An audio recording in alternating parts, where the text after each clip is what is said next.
Capítulo 14. O custo de um segredo. Pedro, o estranho e encantador príncipe ruivo, havia se curado da melancolia. Voltara a ser o diabinho de sempre. Causava imensas preocupações na mãe, que recém tinha ganhado um novo bebê, pois aos 5 anos tinha a mente de um adulto em algumas circunstâncias, mas a carência era definitivamente de uma criança. Quem não teria medo do ciúme de uma criança dotada de poderes? Deveria ter começado a estudar no ano anterior, porém a tristeza o havia impedido. Agora estudava. Mas não seguia as ordens dos pais ou professores de estudarem dentro do palácio. Ele gostava de estudar ao ar livre. Gostava de aproveitar cada segundo de sua liberdade. Certo dia estava estudando no bosque, ao lado do jardim. A aula era de latim. Pedro boceja, olha com desprezo para o professor. Pedro sai correndo. O professor nem se preocupa em arrumar o material pedagógico. Levanta-se e sai em disparada atrás do príncipe. 2 servos cuidadores estavam acompanhando o garoto durante a aula. Eles também vão atrás do garoto. Porém, entre as árvores do bosque ao redor do jardim, o garoto corre se divertindo com a fuga. Tanto o professor quanto os cuidadores gritam para que ele pare. Não vá muito além, vais entrar na floresta e a floresta pode ser perigosa, adverte o professor. Pare, príncipe, seus pais vão nos punir se o senhorzinho se machucar, diz um dos cuidadores. Ao ouvir isso, se convence de que deve parar, pois não quer que os servos sofram por sua causa. Mas ele não poderia perder a oportunidade de fazer mais uma travessura. Desaparecer, dissolver-se no ar. Pelo santo poder do sangue, meu Jesus, algum espírito o levou, grita desesperado o professor. Ai, meu Deus, irão nos matar por isso, diz um dos servos. O outro concorda chorando. Procuram pelas redondezas. Gritam o nome de Pedro quanto podem. Ele se diverte por um tempo ao observar a cena. Está na copa de uma árvore. Depois de um tempo, decide aparecer. Grita por socorro. Socorro! Me ajudem! Minha nossa, como foste parar aí? Não sei, professor. Foi muito rápido e eu desmaiei de medo. Acordei agora. Os servos começam a escalar a árvore. Ele grita como se estivesse sendo abduzido novamente. Some no ar. Antes dos servos e do professor novamente entrarem em pânico, ele reaparece no chão, finge cambalear. Ai, meu Deus, graças a Deus, eu pensei que algo lhe tivesse acontecido. Não conte nada para o papai e para a mamãe, professor. Tudo bem, mas vamos embora logo. Os 3 voltam para o castelo. Pedro vai para seu quarto, bate na parede e o portal se abre. Jerusa aparece mais linda do que nunca. Ele está ansioso para contar a travessura para a tia, mas não consegue parar de sorrir. Tenta se controlar, não consegue. O que de tão engraçado aconteceu para você estar nesse estado descontrolado de riso? Aos trancos e barrancos, entre espasmos e risos, conta a história para Jerusa, mas a tia, ao contrário do que ele esperava, não gostou da história. Tu não podes fazer isso, meu filho. Agora que estás grandinho e tem uma mente muito madura para algumas coisas, precisa colocar na cabeça que ninguém pode saber dos seus poderes. Só pessoas muito confiáveis como eu, seus pais, irmãos e avó. Nem seus tios ou primos sabem. Sabes disso. Mas, tia, eles não sabem que tenho poder. Eles acham que fui pego por algum espírito. Ah, mas não importa o que eles acham. 3 pessoas morreram por causa do que você fez. O quê? Como assim, mamãe? Tia Jerusa, não vais dizer nada? O que posso dizer, meu filho? Não posso interferir nas decisões dos seus pais. Mãe, por que fizeste isso? Meu Deus! Não! Eu só estava brincando. Eles não ficaram sabendo nada sobre mim. Começa a chorar desesperado. Filho, nós precisamos te proteger a qualquer custo, diz olhando para Jerusa, que sabe que ninguém morreu, mas também sabe que era preciso fazê-lo carregar a culpa para que não contasse a ninguém sobre seus poderes. Eu só estava brincando, mamãe. Por que matar as pessoas? Jerusa está desconfortável com os olhos umedecidos, não está conseguindo se conter. Fala, mamãe, por quê? Se eles achavam que era algum espírito da mata. Tia, fale alguma coisa. A senhora sempre faz coisas boas e não pode concordar com isso. O desespero está latente nos olhos do menino. Jerusa não consegue lhe falar nada, pois um nó lhe trava a garganta. Filho, ninguém pode saber de seus poderes, pois podem querer te raptar e te fazer mal. Tudo bem, mãe, mas ninguém precisa morrer por minha causa. A mãe, que estava em pé na frente de Pedro e Jerusa, se senta ao lado do garoto para abraçá-lo. Jerusa percebe que a estratégia de colocar a culpa no garoto pela morte de pessoas, para que ele não saísse usando seus poderes, não vai dar certo. Ele vai se deprimir, assim como aconteceu quando o irmão morreu, quem sabe seria até pior. Tudo bem, chega, desculpe-me, minha amiga, mas ele já aprendeu a lição. Jerusa, nós combinamos. Não, disseram e eu aceitei. Do que estão falando? Filho, ninguém morreu, pois eles não perceberam que possui poder, mas isso vai acontecer se alguém descobrir. É sério isso, tia Jerusa? É sim, Pedrinho, ninguém morreu. Mas, filho, você não pode fazer isso novamente. Pode deixar, mamãe, isso nunca mais vai acontecer. E os seus irmãos mais novos que não sabem e os que virão também não devem ficar sabendo. Não faz mal, mamãe, ninguém mais vai saber.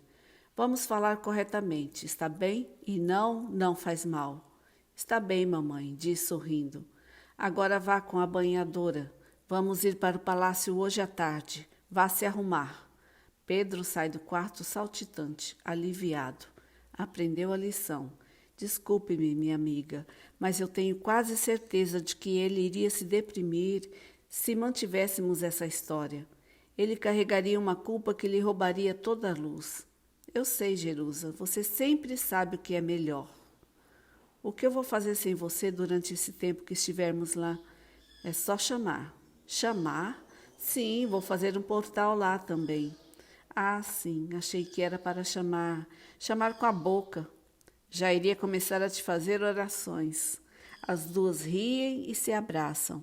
Jerusa sabe o quão imperfeita é a princesa, mas não a julga, e por ela nutre uma grande e sincera amizade. Jerusa era mais que uma bruxa. Capítulo 15. Uma visita mal intencionada. O Palácio Real tinha seu charme, sua importância, mas em nada encantava o príncipe ruivo. Ele preferia a liberdade quase rural do palácio de veraneio, lugar onde passava a maior parte do tempo pelos jardins, pomares e bosque. Na verdade, Pedro não entendia os motivos pelos quais, vez ou outra, tinham que ir para o Palácio Real. O barulho da população trafegando pela rua, o cheiro do ambiente urbano, misto de humanos mal asseados, com animais vivendo à solta sem tratamento e defecando por todos os cantos, o aprisionamento, tudo o incomodava.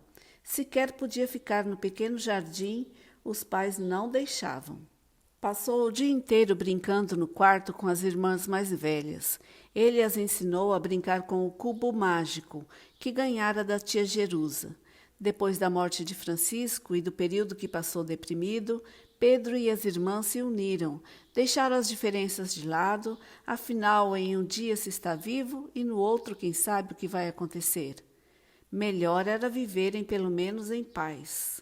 Já que estavam presos no palácio, só restava aproveitar o momento para brincarem juntos, coisas que não faziam no outro palácio, pois Pedro amava coisas que as meninas não agradavam, como andar a cavalo. Elas preferiam passar o dia com os professores de literatura, ouvindo histórias, vez ou outra brincavam os três pelo jardim de pique-esconde. Ao final da tarde, os cuidadores vieram buscá-los para que se arrumassem para o jantar. Seria servido um pouco antes do pôr do sol, pois receberiam a visita de um dos governantes da França, e esse não repousaria no palácio. Queria dormir em um quarto comum alugado em um hotel na cidade. O tal governante estava passando o dia com a rainha, Dona Maria I, e seu filho Dom João VI, discutindo sobre possíveis alianças para que os dois países se tornassem parceiros para conquistarem espaço no comércio de domínio inglês. O senhor vai pernoitar em nosso castelo? Já vou pedir para os criados lhe prepararem os quartos. De quantos quartos precisa para abrigar a sua guarda? Não, caro príncipe, sou muito reservado. Prefiro me lançar em repouso em um hotel. Inclusive, já ordenei que providenciassem para mim um quarto. Irei para o Hotel da Baixada. É um ótimo lugar, diz a rainha, contente por não ter o tal governante por mais muito tempo em seu palácio. Havia algo nele que lhe causava indigestão. A senhora conhece o tal hotel? Não, mas conheço meu país como a palma da mão. Tenho olhos e ouvidos por todos os cantos. Bem, se o senhor não vai dormir aqui, vou pedir para que sirvam um jantar um pouco mais cedo, para que possa ter mais tempo para ir ao tal hotel, diz o príncipe, chateado com a recusa do cônsul. Não fique chateado, meu bom príncipe, mas... Não precisa se explicar, senhor. Vamos dar uma volta pelo palácio para eu te contar um pouco da nossa história. Para o alívio da rainha, os dois saíram em excursão pelo palácio. Hora do jantar. À mesa estão sentados Dona Maria I, Dom João VI, o único filho que sobreviveu para manter a dinastia, Dona Carlota Joaquina, Pedro, os outros 3 filhos do casal de príncipes, 2 lordes e suas esposas, Napoleão Bonaparte e Felipe, seu fiel escudeiro. O jantar não está servido, apenas taças de vinhos e várias garrafas estão sobre a mesa, além de talheres e um arranjo de flores amarelas. Dom João VI apresenta o cônsul Napoleão a todos à mesa. Este é o cônsul Napoleão. Este senhor feliz ao vosso lado é o seu... Guarda-costa, escudeiro, confidente, conselheiro, interrompe Napoleão para dar prestígio à apresentação de seu amante. Eles vieram para nos aliarmos e, dentre as questões secretas que não devem ser externadas, podemos dizer que o dia foi produtivo e acreditamos na parceria e no estreitamento da relação entre França e Portugal para conquistarmos o comércio que está sob domínio do Reino Unido. Nossos reinos, se unidos, poderão chamar a atenção de novos reinos como a Espanha, e unidos poderemos derrubar o Reino Unido. E olha que... Já falamos sobre isso o dia todo, estou farta de tanta política. Corta o raciocínio soberbo de Napoleão, a rainha. Mãe, não trate assim nosso convidado. Não sou apenas sua mãe, sou sua rainha. Então, não ouse me corrigir na frente de ninguém. Além disso, estou faminta. Sirvam a comida imediatamente. Chega de socialização. Um silêncio constrangedor paira sobre a mesa. Os olhares de Napoleão perfuram os de Dona Maria I. Felipe toca os braços de Napoleão para que esse se controle e não deixe à mostra a fúria que sente. Os lordes enchem a boca de vinho para que não haja a menor possibilidade de abrirem a boca e sofrerem as consequências de possíveis más interpretações. Quem não toma vinho engole a saliva a seco. Era nítido que a rainha não estava confortável com o jantar. Abre aspas. Não fui com a sua cara, francesinho metido à besta, e ainda acha que pode me enganar, até parece que não percebi que o adorável companheiro é seu amante. Meu Deus, quando o mundo vai se permitir ser feliz? Do que você está falando, Maria? Tu também renegaste a felicidade em prol do poder. Consciência, porque a temos. Fecha aspas. Conversa consigo mesma a rainha. Dom João VI, no entanto, com os olhos bem grandes nos lucros que poderiam vir de tal parceria, vai costurando os rasgos provocados pela rainha na relação dos dois países. Pedro, dentre todos, era o que mais poderia sentir o peso do clima que pairava no ar. Começou a encarar o cônsul, encarou com tanta força que, de repente, na sala, estão apenas Dom Pedro e Napoleão. O garoto está na mente de Napoleão. Pela primeira vez, percebe que tem poderes sobre a mente dos outros. O pequeno príncipe pode ver e ouvir o que Napoleão pensa. Abre aspas. Português burro nem se dá conta de que darei um golpe na coroa francesa para me tornar rei da França e que me tornarei rei desse paiseco também. Ele deveria seguir no fluxo da grosseria da mãe, mas a ambição o deixa cego. Bem, tanto faz. Só precisa encontrar a relíquia. Será que está sob a coroa dessa asquerosa? Deveria eu decapitá-la para saber? Fecha aspas. Não é sempre assim. Só às vezes, quando está cansada dos afazeres reais. Não é, mãe?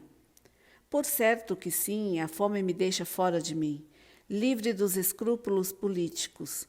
A todos os convidados, minhas boas-vindas. Cadê a comida? Pelo amor de Deus, vamos comer. Tragam a entrada ou um petisco. Céus! O jantar finalmente começa a ser servido. Uma entrada é posta à mesa, uma brusqueta. Espero que gostem da comida italiana. Hoje comeremos massas até empampuçar, diz sorrindo a rainha, como se fosse a pessoa mais simpática do mundo. Certamente ela sofre de bipolaridade.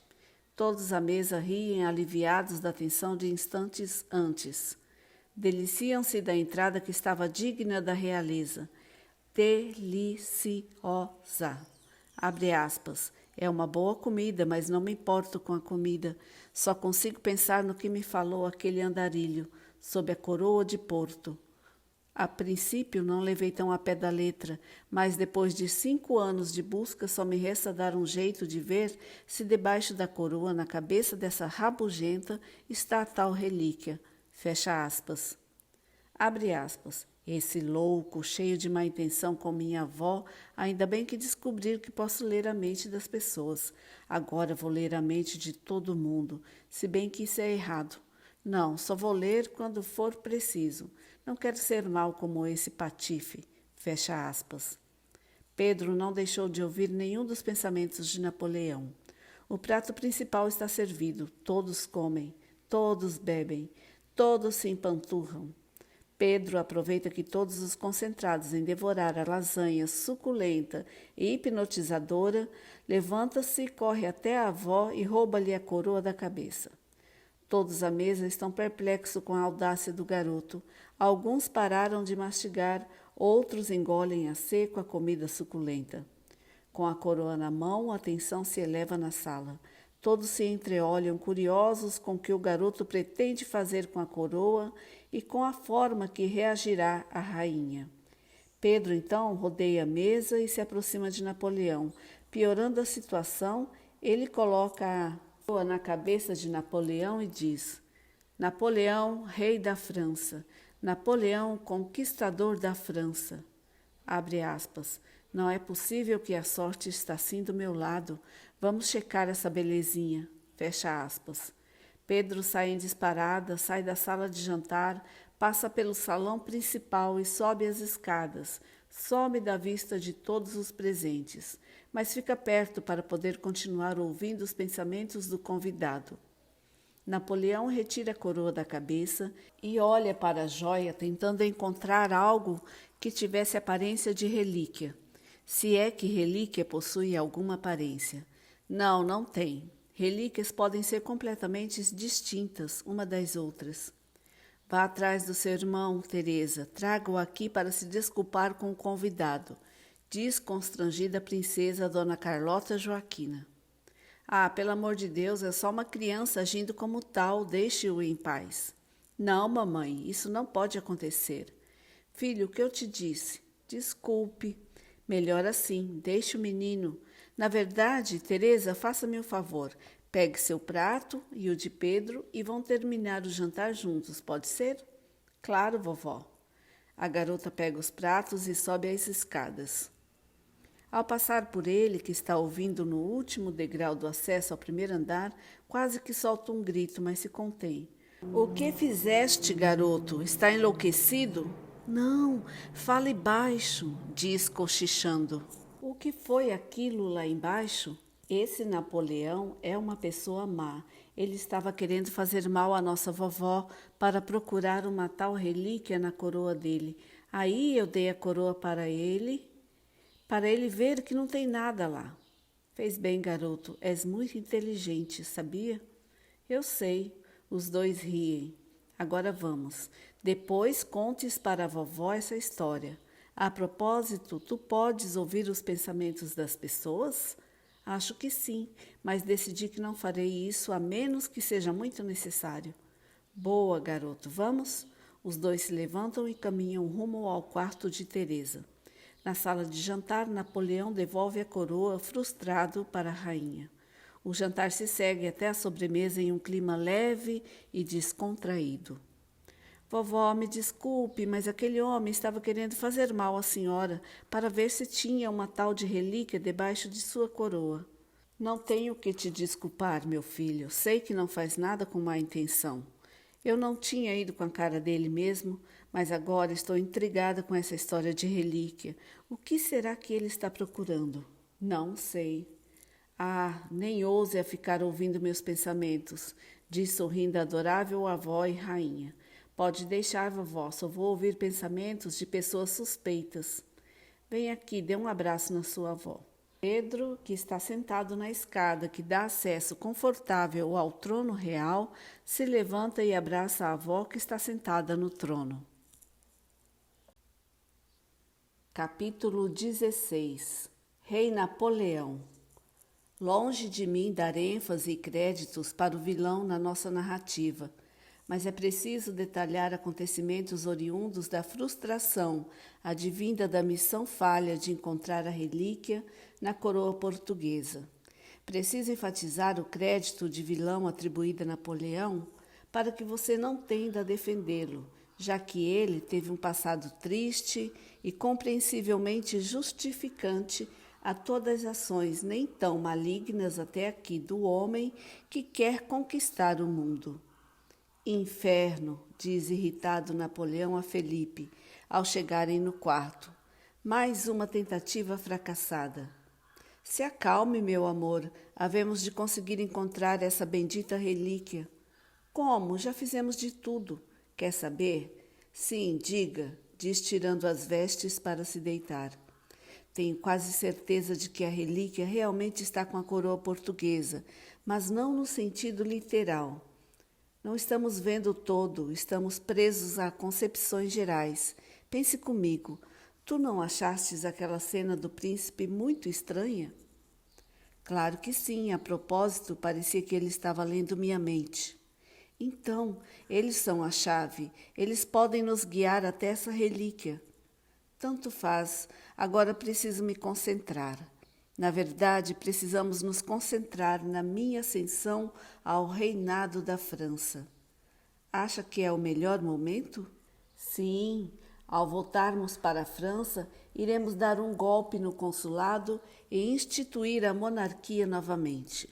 Ótimo, mas agora esqueçamos a política. Vem aqui, diz Felipe despido debaixo de grossas cobertas. É hoje, meu amor. Hoje tu te tornas o rei dessa nação. Como se sente? Sinto-me feliz. Ora, ora, disse aquele que não acreditava na felicidade. Estar feliz não significa ser feliz, mas de qualquer forma hoje me sinto realizado. A tomada do poder é irreversível. Vem aqui, deixa eu arrumar a gola de sua vestimenta. Ser rei da França já lhe satisfaz na sua busca por poder? Eu não busco por poder, o poder que busca minha liderança. Você é louco, só um pouco.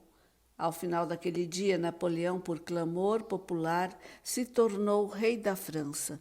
Destituiu do poder os outros 2 cônsules que, juntamente com ele, governavam a nação.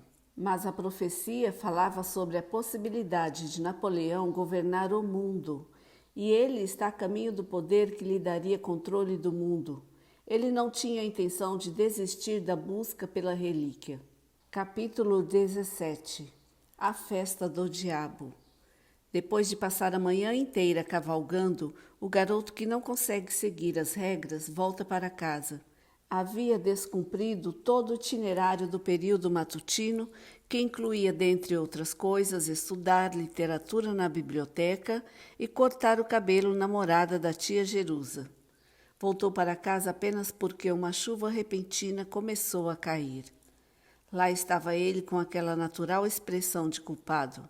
Sempre a carregava no rosto, pois não importava o que fizesse, sempre estava fazendo ao contrário do que as regras instituíam. Queria se sentir livre, ensopado. A mãe está com o cão saindo pelas ventas. Encara-lhe com o diabo nos olhos. O rosto de Carlota está vermelho. Mas que raios estavas a fazer na chuva? A chuva me pegou, eu estava fugindo dos seus compromissos, como sempre.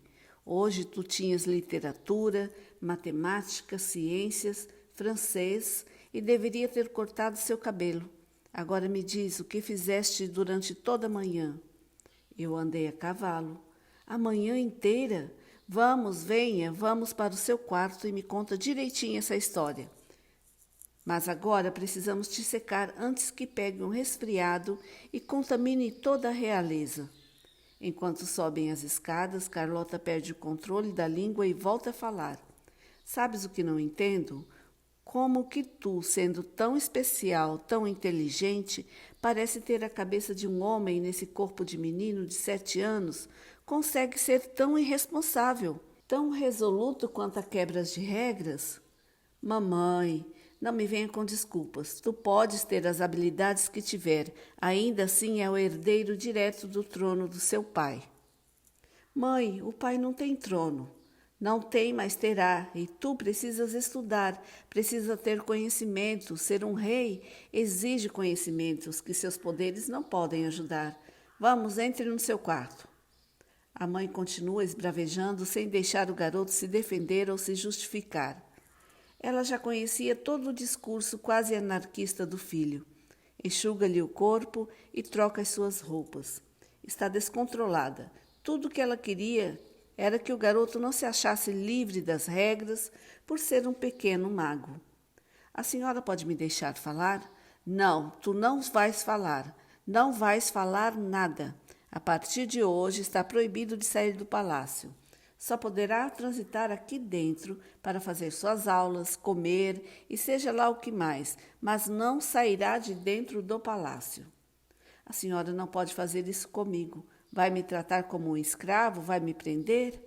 Não, também não serás um escravo, és meu filho. Estou fazendo isso porque te amo.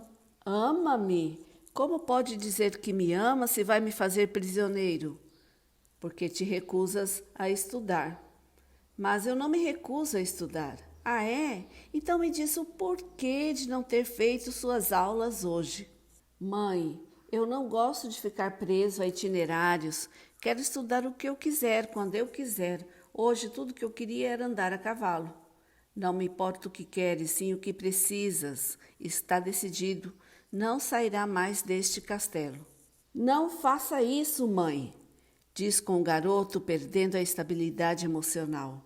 Faço sim, isso é para o seu bem. Não é porque tem poderes que vai fazer o que quiser. Quer saber? Não vai mais sair desse quarto. Receberá todas as suas aulas aqui. Não! Descontrolado, o príncipe ruivo começa a gritar e a lançar involuntariamente energia contra os objetos do quarto. Depois de alguns instantes, percebeu o que estava fazendo e, por capricho, destrói todo o quarto. Não ficou um móvel em pé. O quarto do Dom Quixote estava destruído. Não quero estudar aqui dentro de casa e nem com horários marcados. Quero ser livre. Quero aprender as coisas por interesse, não por tuas imposições. Meu filho, o mundo não é um paraíso, é o inferno mesmo. Ou tu danças na festa do diabo, ou vira escravo dele. Ou tu estudas, ou não adiantará ser um homem dotado de poderes. O que queres ser? Não vou dançar com o diabo, prefiro ser o diabo, criar as minhas próprias regras. Eu vou estudar, mãe, mas quando e onde eu estiver com vontade. Ai, garota, és muito esperto para a sua idade. Tudo bem, vamos testar essa sua forma de lidar com os estudos, mas precisa me prometer que vais estudar. Eu prometo, mãe. Certo. Que tal se divertir e me divertir ao mesmo tempo? Como? Conserte essa bagunça. Estás a brincar? Eu não vou arrumar nada. Deixe que os servos se encarreguem disso, já que os temos até que eu os liberte com poderes. Sério, mãe? Sim, mas feche as cortinas. Pedro lança a mão às cortinas e elas se fecham. Depois faz gesto com as mãos e as expressões faciais que faz com que as louças, brinquedos e móveis quebrados voltem à sua forma original. Capítulo 18. Portugal em chamas. Há 2 anos organizava seu próprio tempo.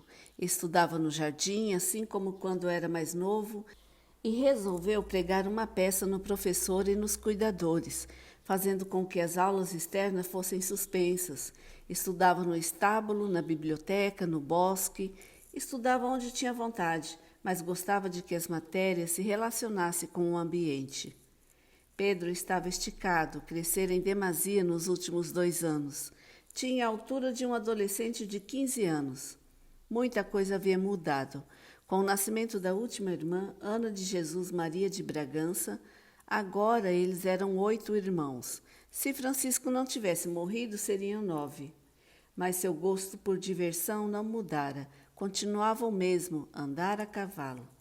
O ar fresco em seu rosto lançava ao vento os cabelos tingidos de fogo, que não eram cortados há 2 anos. Cavalgava escoltado por 2 servos e um professor de equitação, que sempre o acompanhavam em seus momentos de lazer. Pedro incita o cavalo para que ele corra. O cavalo corre, corre muito. Galopeiam todos em velocidade recorde. Pedro está sorrindo, está feliz. O vento escorre em seu rosto e a sensação de liberdade o faz acreditar que vive em um paraíso. Mas, subitamente, ele é tomado de uma visão que vem como um soco no estômago e ele perde o controle do cavalo. Na sua visão, ele vê Napoleão invadindo os palácios da monarquia e ateando fogo no castelo. Napoleão está furioso, diz que precisa encontrar a relíquia, pois a relíquia lhe dará poder para governar o mundo. Napoleão é interrompido por um militar guerreiro. O que o senhor está dizendo? Que relíquia? Não estamos aqui por causa da traição da rainha em relação às informações de guerra? Napoleão o assassina a sangue frio. Pedro cai no chão, inconsciente. Os servos e o professor vêm ao seu socorro, mas ele parece estar morto. Contudo, a visão continua. Eu vou encontrar, seja lá o que for, essa relíquia. Se continuar matando a todos que perguntam sobre a relíquia, não sobrará ninguém para sua tropa, adverte Felipe. Napoleão lança sua espada afiada contra os servos e vai deixando um rastro de corpos pelo caminho, por onde passa no palácio. Eu sei disso, mas não posso continuar que saibam os reais motivos que nos trazem aqui, senão eles não estarão motivados o suficiente. Na verdade, você deve contar a eles, quanto mais gente buscando pela relíquia, melhor. E, além disso, tu és o rei, podes fazer o que quiseres. Diga que a relíquia aumentará os poderes políticos da França. Está certo, diz chutando a porta do quarto Dom Quixote. O que seria de mim sem seus conselhos? Os professores estão desesperados, tentam a todo custo reanimar o príncipe, mas ele está gelado. Maldição, a família real não está aqui, também não está no Palácio Real, aonde se rumaram esses covardes. Deveriam ter me esperado e enfrentado a fúria da minha espada. Difícil saber aonde foram. Estás matando a todos que podem dizer alguma coisa. Muito bom. Dê ordem para que não matem os servos. Coloquem-nos em um quarto para fazermos um interrogatório. Mas ordenem que quebrem tudo e procurem por alguma coisa que seja fora do comum. Pedro vê Napoleão matando soldados de sua tropa que trouxeram quinquilharias do cofre da realeza que acreditavam ser fora do comum. Depois vê o rei tirano interrogando os servos que ficaram no palácio. Os servos dizem que a família real atravessou o Atlântico para morar em uma colônia de Portugal.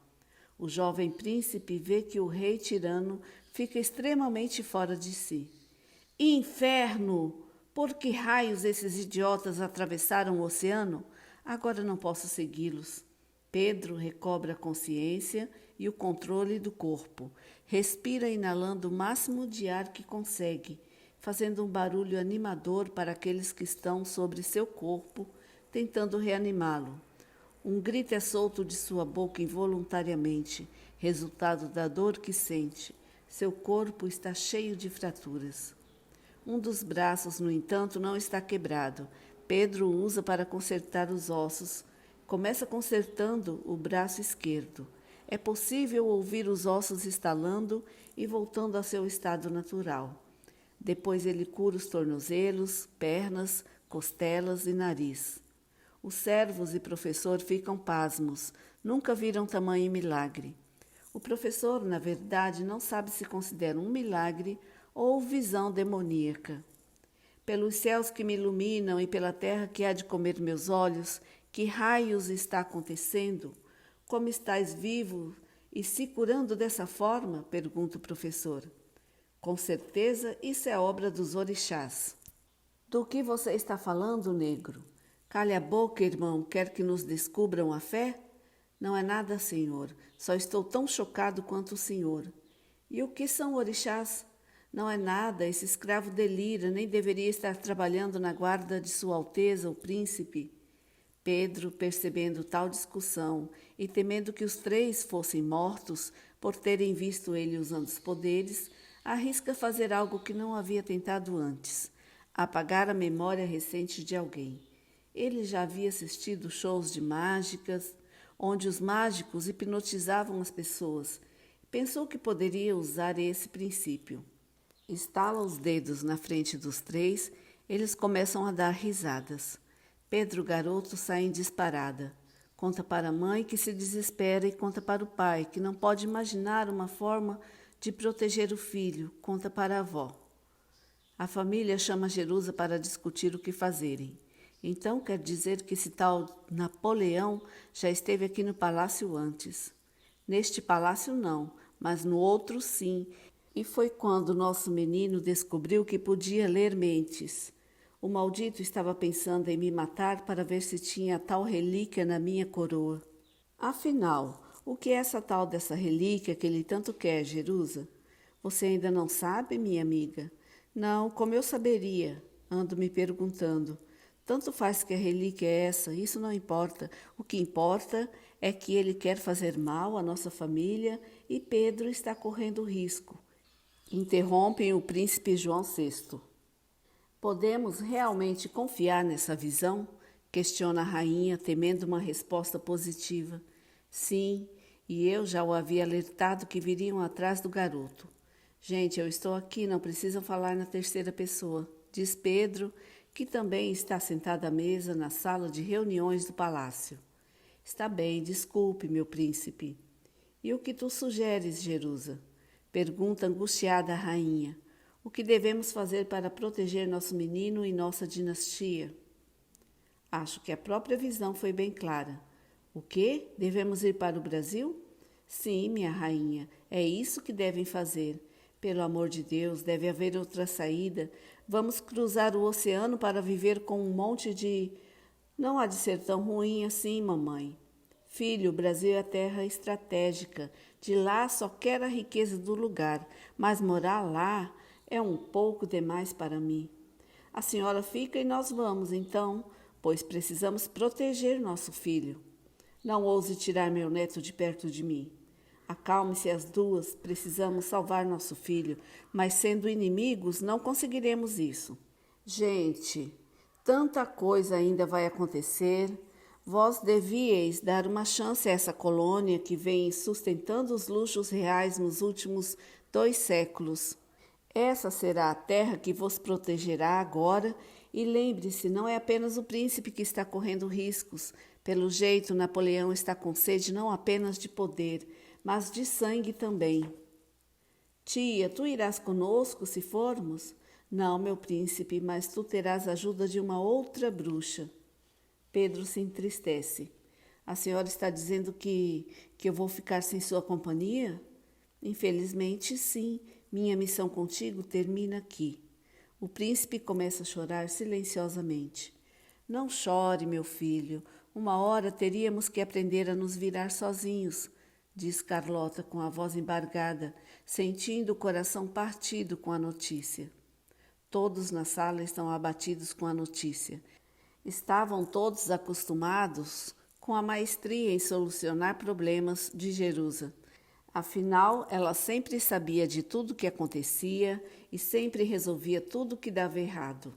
A senhora não pode fazer isso comigo. A senhora é como uma segunda mãe para mim e agora simplesmente vai me abandonar na beira da estrada? Jerusa está segurando a emoção, mas ela não pode acompanhar a família real. Ela tem outra missão.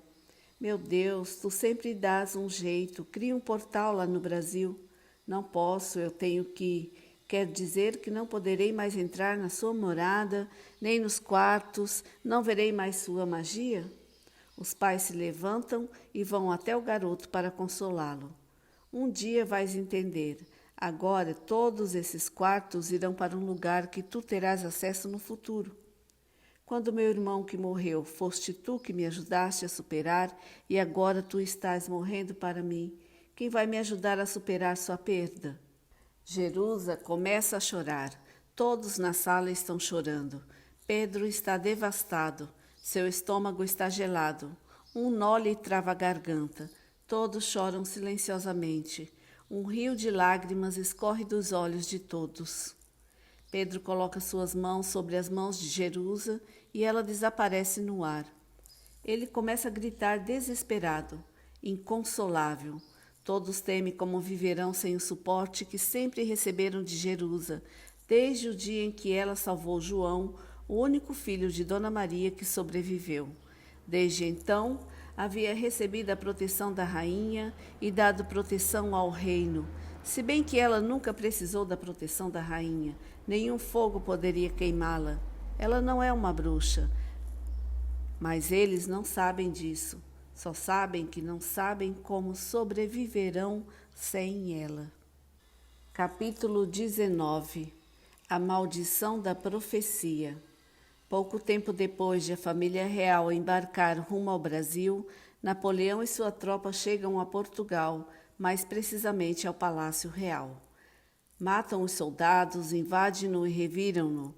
Como na visão, deixam um rastro de corpos. Não encontram a família real e Napoleão não encontra sua relíquia. Partem rumo ao palácio de veraneio. A visão de Dom Pedro se realiza nos mínimos detalhes. Um servo do castelo conta sob tortura que a família real foi para o Brasil. Napoleão se lembra de sua profecia. Sobre os oceanos estás amaldiçoado a morrer. Maldição! Acalme-se ou vais ter um ataque do coração. Essa maldita relíquia só pode estar com eles, senão não iriam fugir dessa forma. Meu rei, com sangue frio, melhores decisões surgem. Não há mais nada para fazermos aqui. Vamos descansar a mente e amanhã o senhor decide o que fazer. Diz com bastante formalidade, por estar em frente a outros soldados, Felipe, o amante do rei. Está certo, vamos repousar e amanhã decido o que fazermos. Mas antes, ordene que coloquem fogo em todo o palácio que pertencer à família real. O triste fim do quarto Dom Quixote havia chegado. O quarto sentiu o fogo consumir. No quarto, despidos sob grossos cobertores, Napoleão e Felipe conversam sobre as estratégias que poderiam ser adotadas na continuidade da busca pela relíquia. Quem será que os avisaram que estávamos vindo? Como haveriam de saber? Ora, bolas, não sei, só acho isso muito estranho. Acho que temos infiltrados? Não, muito difícil. Nós nos certificamos de selecionar a dedo os homens que nos seguiriam nessas missões. Não sei, talvez alguém como seu tio. O quê, um feiticeiro? Pode ser que seja, não? Sim, mas ainda acho difícil. Agora o problema. Não pense no problema, pense na solução.